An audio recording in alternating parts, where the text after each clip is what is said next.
Hello बच्चों, welcome to Cisty maths classes. बच्चों, हमने 10th की एनसीईआरटी बुक से चैप्टर 5 अरिथमेटिक प्रोग्रेशन शुरू किया था और इसकी एक्सरसाइज 5.2 हमने कंप्लीट कर ली है। आज हमको शुरू करना है एक्सरसाइज 5.3। 5.3 एक्सरसाइज में sum of n terms of arithmetic progression के क्वेश्चंस हमको करने हैं। तो सबसे बड़ी बात यह है कि उन n टर्म्स के सम के लिए फॉर्मूला क्या होता है और इसका डेरिवेशन किस तरह से होता है, ये आपको पता होना चाहिए। तो आज मैं आपको डेरिवेशन भी बताऊंगी और वो फॉर्मूला भी बताऊंगी। तो डेरिवेशन के लिए सबसे पहले तो हमको जो एरिथमेटिक प्रोग्रेशन है उसे एज्यूम करना पड़ता है, उसे सपोज करना पड़ता है। तो मैंने यहाँ पर बोर्ड पर लिखा हुआ है, let the A P be a comma a plus d comma a plus 2d comma a plus 3d and so on. ये जो नोटेशन है बच्चों, आपको पता ही होंगे कि किनके लिए स्टैंड करते हैं। ए होता है first term, D common difference. तो इस तरह से फर्स्ट टर्म के लिए हम ए लिखते हैं, सेकेंड टर्म ए प्लस डी, थर्ड टर्म ए प्लस 2d। और ये आपको पता ही है 5.2 एक्सरसाइज तक हमने ये सब किया हुआ है। अगर हमको सीरीज के एन टर्म्स का सम लेना है तो हम first term, second term, third term, इस तरह से सारे टर्म्स लिख लेंगे और उनको ऐड कर लेंगे। तो एसएन के लिए एक एक्सप्रेशन बनेगा, लेकिन अभी फॉर्मूला डिराइव होना बाकी है। तो मैंने सीरीज को लिखा किस तरह से, देखिए। A, this is the first term of the sequence, a plus d, this is the second term, a plus 2d is the third term of the sequence, a plus n minus 2 into d, this is the n minus 1th term of the sequence, that means second last term of the sequence। और ये जो term लिखा हुआ है ये last term of the sequence है, मतलब nth term, a plus n minus 1 into d। Formula आपको पता ही है कि ये nth टर्म के लिए फॉर्मूला होता है। तो हमने सीरीज को एक बार एज इट इज लिख दिया है और सारे टर्म्स के बीच में प्लस का साइन लगाया, क्योंकि हमको सम ऑफ n टर्म्स चाहिए। तो एडिशन हमने सारे टर्म्स के ले लिए। एक बार फिर से इसी सीक्वेंस को मुझे लिखना होगा, मतलब एसएन के लिए ये जो एक्सप्रेशन है इसे मैं रिपीट लिख रही हूँ, लेकिन हम पूरी सीरीज को रिवर्स ऑर्डर में लिखेंगे।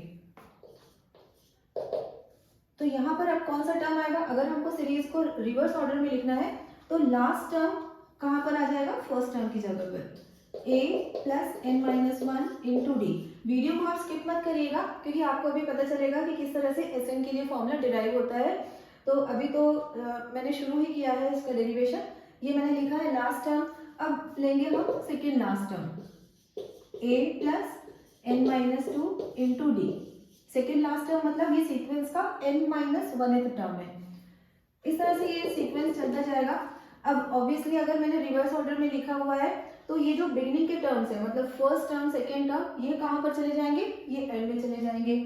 ये जो बिगनिंग से सेकेंड टर्म था ये बन जाएगा second last term of the sequence, और जो फर्स्ट टर्म था ये बन जाएगा last term of the sequence.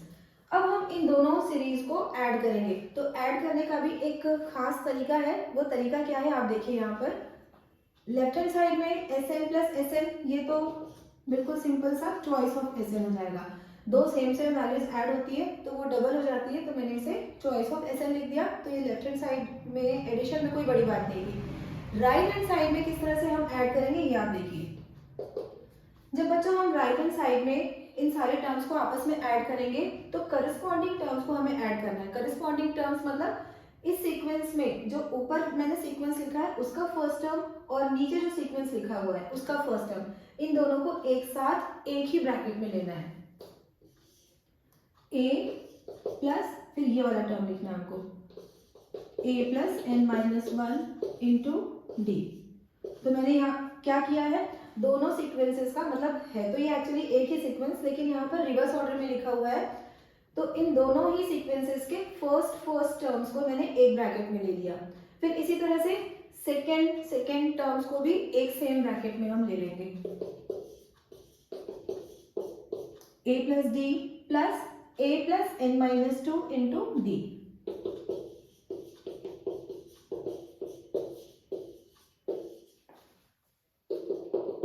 इस तरह से ये सीक्वेंस चलता जाएगा। अब यहाँ पर भी क्या होगा, ये second last term of the sequence और ये भी second last term of the sequence, इनको भी हमें साथ साथ लेना होगा, क्योंकि जो भी करस्पॉन्डिंग टर्म्स है उनको हमें एक ही ब्रैकेट के अंदर लिखना है। तो इन दोनों टर्म्स को भी मैं एक ही ब्रैकेट के अंदर लिखूंगी, a plus n minus 2 into D plus a plus D.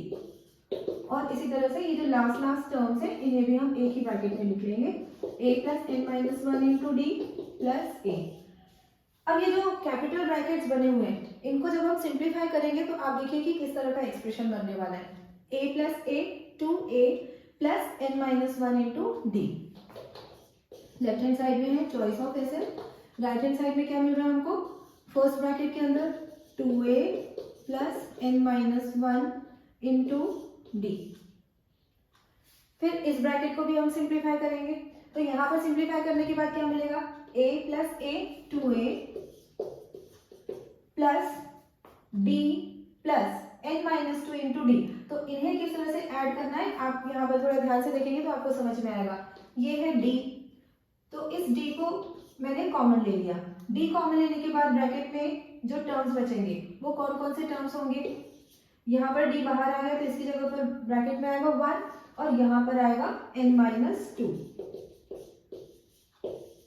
एक बार आप फिर से देख लीजिए, a प्लस ए, इन दोनों को मैंने एक साथ ले लिया, 2a आ गया। फिर ये जो d है और यहाँ पर d कंटेनिंग टर्म है, इनको मुझे ऐड करना था, तो ऐड करने के लिए मैंने d कॉमन ले लिया। d कॉमन लेने के बाद इसकी जगह पे क्या बचेगा अंदर 1 और इसकी जगह पे आएगा n माइनस टू। इसी तरह से यहाँ भी ये सेम एक्सप्रेशन है, आप इस ब्रैकेट को देखिए और इस ब्रैकेट को देखिए, दोनों में कोई फर्क नहीं है, बस आगे पीछे लिखे हुए हैं, ऑर्डर चेंज किया हुआ है, a plus d plus a plus n minus two into d. तो ये भी ये सेम एक्सप्रेशन है, a plus n minus two into d. तो इसे मैं एज इट इज यहाँ पर लिख रही हूँ। जैसा ये वाला ब्रैकेट बनकर आया है बिल्कुल ऐसा ही ये ब्रैकेट बनकर आएगा, 2a plus 1 plus n minus two into d. तो ये दोनों ब्रैकेट्स आप देख रहे हैं बिल्कुल एक जैसे है, बस यहाँ पे डी मैंने आगे लिखा है, यहाँ पर पीछे लिखा है, तो इससे कोई फर्क नहीं पड़ता। अब ये जो लास्ट टर्म है, लास्ट टर्म को भी हम सिंप्लीफाई करके लिखेंगे। यहाँ क्या आएगा, a plus a 2a plus n minus one into d, 2a plus n minus one into D. अब यहाँ पर देखिए बच्चों, जो भी ब्रैकेट बने हुए सारे एक जैसे, सारे के सारे ब्रैकेट्स एक जैसे हैं, 2a plus n minus one into d, ये तो दिख ही रहा है।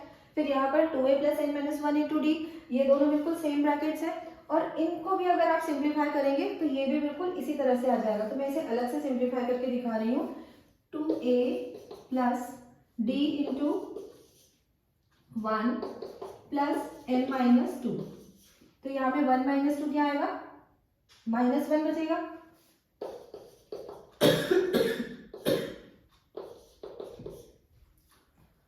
2a plus d into n minus one. तो ये जो ब्रैकेट मैंने सिंप्लीफाई किया है ये भी बिल्कुल इससे मैच हो रहा है, 2a plus n minus one into D.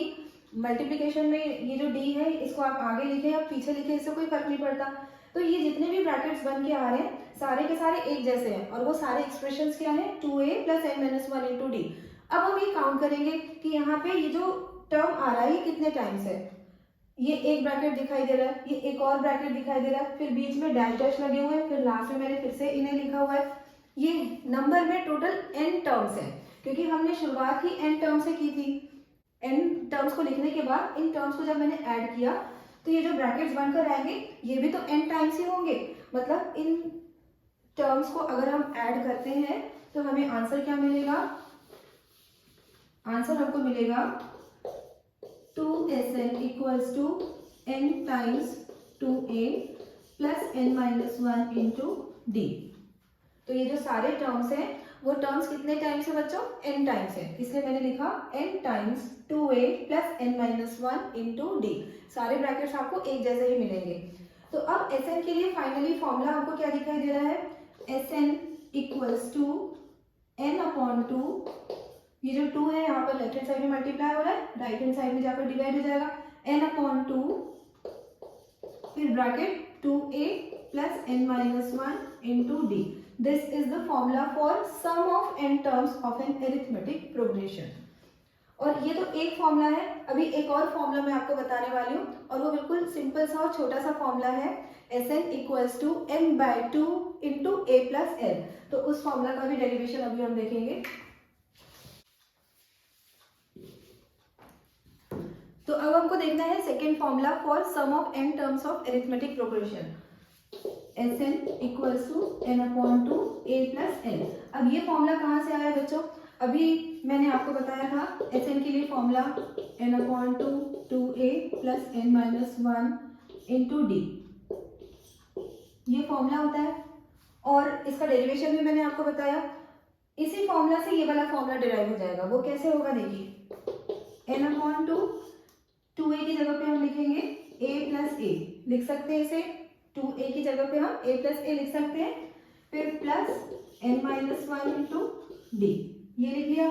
अब ये जो एक्सप्रेशन आपको दिखाई दे रहा है जिसे मैंने कर्ली ब्रैकेट के अंदर डाला है, a plus n-1 into d, ये क्या है, ये होता है nth term of the sequence. ये आपने 5.2 एक्सरसाइज तक पढ़ा हुआ है।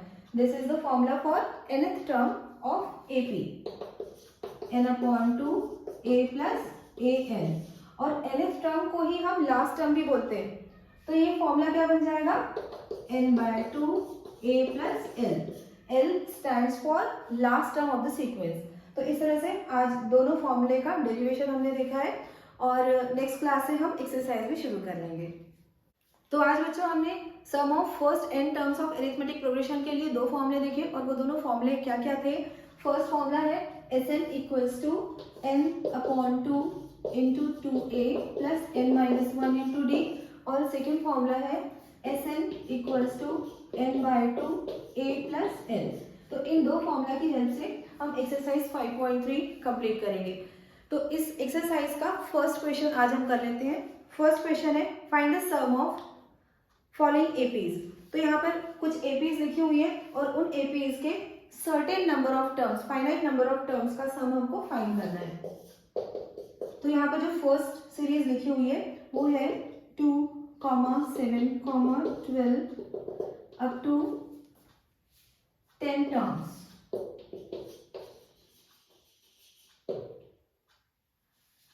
तो बच्चों इस सीरीज का हमको सम फाइंड करना है। क्वेश्चन की हेडिंग है find the sum of the following APs. तो इस एपी के जितने भी टर्म्स हैं उन सारे टर्म्स का हमको सम फाइंड करना है। टर्म्स कितने हैं दिखाई दे रहा है, टर्म्स है 10। अब इस सीक्वेंस का जो फर्स्ट टर्म है, फर्स्ट टर्म है a, जिसको हम जो हमें दिखाई दे रहा है 2 है। इसके बाद कॉमन डिफरेंस क्या दिखाई दे रहा है, कॉमन डिफरेंस के लिए हम किसी भी टर्म में से उसके प्रीसीडिंग टर्म को सब्ट्रैक्ट करते हैं। तो कॉमन डिफरेंस की वैल्यू हमें मिल रही है 5। अब हमको यहाँ पर कितने टर्म्स का सम फाइंड करना है, 10। तो ये फॉर्मूला हम अप्लाई कर लेंगे, Sn equals to n/2 2a plus n-1 into D. अब बच्चों ऑब्वियसली अगर हमको सम ऑफ 10 टर्म्स फाइंड करना है तो n की वैल्यू हम 10 ले लेंगे। S10 equals to 10/2 2a plus 10-1 into D, D की वैल्यू है 5। 10/2 5, 2 2 जा 4, इस ब्रैकेट को भी सिंप्लीफाई करेंगे 9, फिर 9 इंटू 5 45, 45 प्लस 4 49, 49 में 5 मल्टीप्लाई कर लेते हैं तो हमको आंसर मिल जाएगा 5 9 जा 45, कैरी ओवर 4, 5 4 जा 20 plus 4 24, 245। This is the sum of first 10 terms of the AP. फिर इसी में एक और क्वेश्चन कर लेते हैं हम। यहाँ पर बच्चों 4 सीरीज लिखी हुई है, आपके पास भी एनसीईआरटी बुक होगी, आप एक्सरसाइज 5.3 ओपन करके देखिए तो आपको वहां पे दिखाई देगा कि फर्स्ट क्वेश्चन में 4 सीरीज बनी हुई है। तो 4 में से फर्स्ट तो मैंने कर दी है, एक फोर्थ वाली और कर लेते हैं हम। तो फोर्थ क्वेश्चन में सीरीज इस तरह बनी हुई है 1/15, 1/12, 1/10 to 11 टर्म्स।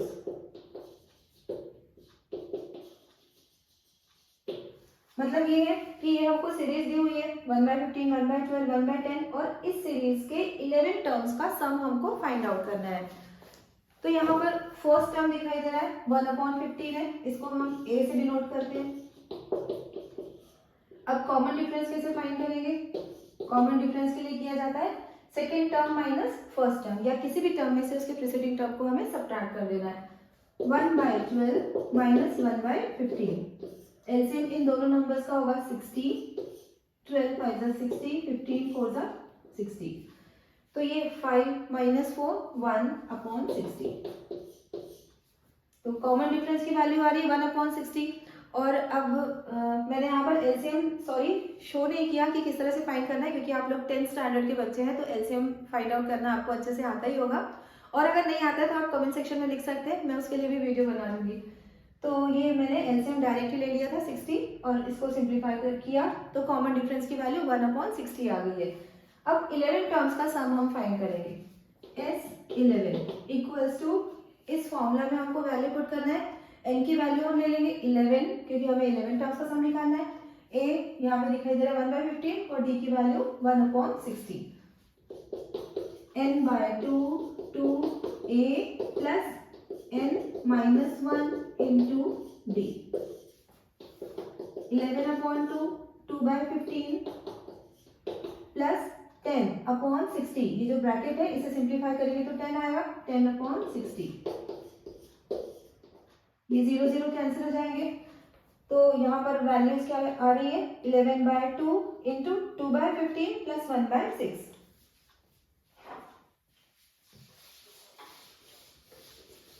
यहाँ हम इसे सॉल्व कर लेते हैं। S11 इक्वल्स टू 11/2 इंटू, अब देखिए यहाँ पर 15 है और यहाँ पर 6 है, इनको भी हमें ऐड करना है तो डिनोमिनेटर्स का एलसीएम लेंगे। एलसीएम आएगा 30, यहाँ जो 30 मल्टीप्लाई करेंगे तो 15 2 30 एंड 2 2 4 और सेकेंड टर्म क्या मिलेगा 6 5 30। 11/2 इंटू 9/30, इन दोनों नंबर्स को हम 3 से कैंसिल करेंगे। 3 3 9, 3 10 30, तो फाइनली आंसर हमको मिल रहा है 33/20। तो इस तरह से आज मैंने आपको फॉर्मूले का डेरिवेशन बताया है, दोनों फॉर्मूले का, और फर्स्ट क्वेश्चन भी सॉल्व करके दिखाया। आगे के वीडियोस में हम इस एक्सरसाइज को कंटिन्यू रखेंगे। और अगर मेरी टीचिंग पसंद आ रही है तो प्लीज़ वीडियो को लाइक करिएगा, अपने दोस्तों के साथ शेयर करिएगा और चैनल को सब्सक्राइब जरूर करिएगा। Thank you so much for watching.